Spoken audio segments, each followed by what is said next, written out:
नमस्कार रसिक श्रोते हो, मी नवनीत यशवंतराव आपणा सर्वांचं मनपूर्वक स्वागत करतो. श्रोते हो, आपण ऐकत आहात अक्षरवेल अर्थात गिरीश कंटे यांच्या लेखणीची 25 वर्ष. भाग 6 मध्ये आपणा सर्वांचं पुनश्च एकदा शब्दसुमनाने सहर्ष स्वागत.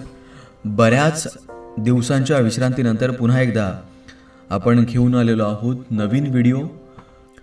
श्रोते हो, आपण ऐकत आहोत भाग 6 आणि आजच्या भागामध्ये आपण ऐकणार आहोत श्रीमान योगेंद्र शांताराम बांगर शेलारी येथे राहणाऱ्या या व्यक्तिमत्वाने सजवलेल्या शब्दांची देखणी लेखणी या लेखाला.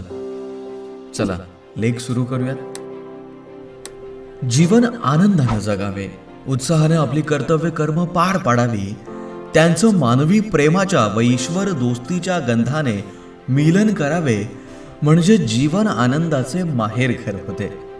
असेच गेली 25 वर्ष साहित्य सेवा निरपेक्ष निस्वार्थी वृत्तीने करणारे, साहित्य निर्मिती हाच ध्यास घेऊन मुरबाडचे नाव देदीप्यमान करणारे, सिद्धगडचा लढा अजरामर करणारे नागाव या गावाचे भूमिपुत्र, व्यासंगी लेखक, मुरबाडी बोलीभाषेचे प्रचारक, मानवतावादी साहित्यिक म्हणजेच गिरीश पांडुरंग कंटे.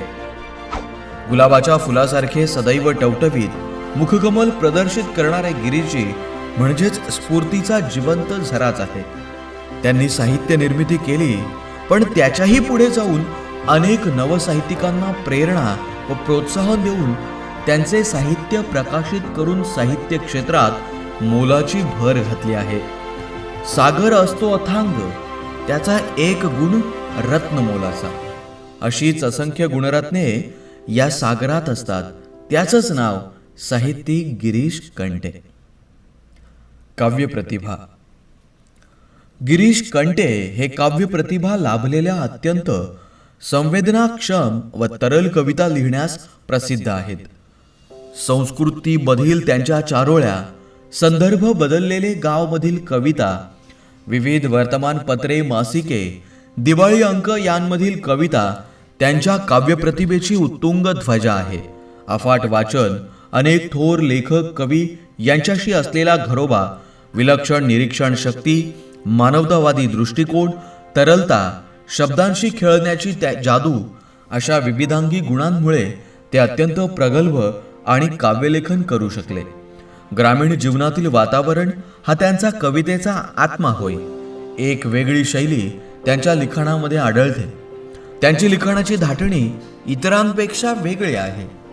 देखणी जी जीवने, जी तृप्तीची तीर्थादके, चांदणे ज्यातून वाहे शुभ्र पाऱ्यासारखे. कवी बाभ बोरकर यांच्या काव्यपंक्ती गिरीश कंटे यांच्या जीवनाशी तंतोतंत जुळतात. इतिहास संशोधक. कवी मनाचे साहित्यिक कृतीचे गिरीश कंटे इतिहास लेखनाकडे वळले. इतिहास लेखन म्हणजे 4 भिंती टेबल खुर्चीवर बसून लिहिणे नाही. त्यासाठी प्रचंड साहस, धाडस, पदरमोड, भटकंती, कागदपत्रांसाठी प्रचंड दुर्दम्य आशावाद व मेहनत घ्यावी लागते.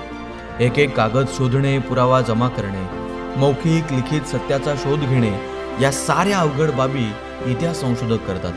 भारतातील थोर इतिहासकार सुरेंद्रनाथ सेन यांचे प्रसिद्ध वाक्य आहे, इतिहासकारांची किंमत केवढी, त्याने दिलेल्या पुराव्या एवढी. इतिहास अभ्यासक गिरीश कंटे यांनी वीर हुतात्मा भाई कोतवाल व वीर हुतात्मा हिराजी पाटील यांची बलिदान भूमी अशा सिद्धगडाचा क्रांतिकारी इतिहास अनेक पुस्तकांच्या माध्यमातून जगासमोर आणण्याचे फार मोठे कार्य केले आहे.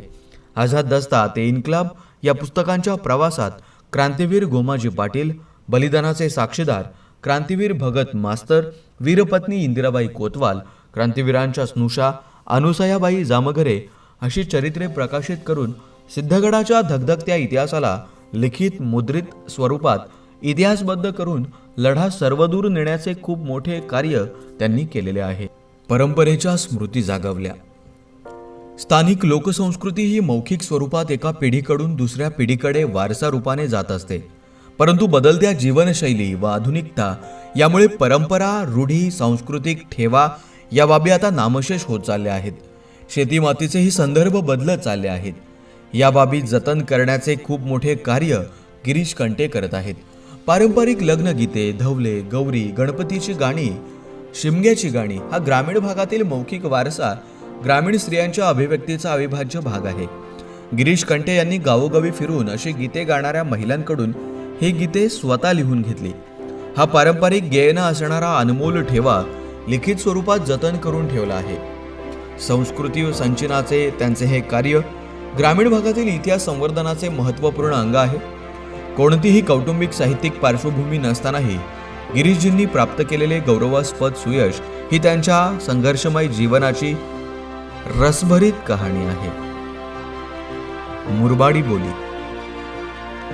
जगात कुठेही मुरबाडच्या आणि ग्रामीण भागातील व्यक्ती गेली तरी त्याच्या बोलण्यात मुरबाडी भाषेतील शब्द सहज येतात.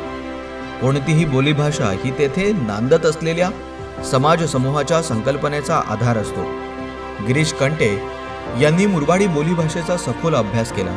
त्यांचे प्रथित यश याबाबत चिंतन मनन केले व अनेक कथा मुरबाडी भाषेत लिहून या भाषेला गौरव प्राप्त करून देण्याचे कार्य ते अत्यंत मेहनत घेऊन करत आहेत. मुरबाडी बोलीभाषा आणि मुरबाडी संस्कृती यावर आधारित असलेल्या कथा वऱ्हाडी आणि वाजंत्री या कथासंग्रहाच्या नावाने प्रसिद्ध झालेल्या आहेत.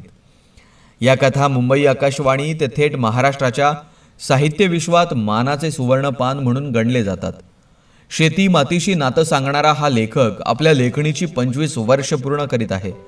मुरबाडचे स्वर्गीय शांताराम भाऊ घोलप यांच्या जीवनावरचे भाग्यविधाता हे पुस्तक साहित्य पालवी मासिक, विविध क्षेत्रातील मानाची पदे, 25 वर्षात प्राप्त झालेले राज्यस्तरीय पुरस्कार, अनेक सन्मान ही त्यांची यशोगाथा आहे.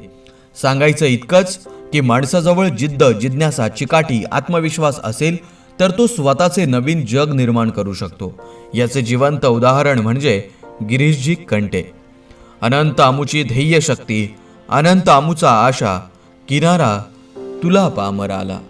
हीच शक्ती, प्रबळ इच्छाशक्ती जोपासत वाङ्मयीन योगदान देणाऱ्या गिरीश कंटे या माझ्या साहित्यिक मित्राला पुढील वाटचालीसाठी आभाळभर शुभेच्छा. धन्यवाद. श्रोतेहो, भाग 6 मध्ये आपण इथेच थांबतो आहोत.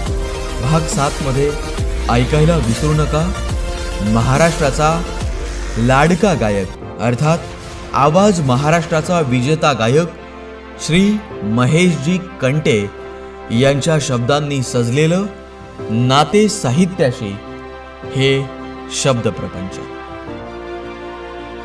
लेख आवडत असतील तर आपल्या साहित्य रसिकांना शेअर करायला विसरू नका. आणि हो, आवडलं असेल तर लाईक करा आणि जे काही सुचवायचं असेल तर कमेंट करायला विसरू नका. पाहत रहा अक्षरवेल अर्थात गिरीश कंटे यांच्या लेखणीची 25वी. धन्यवाद.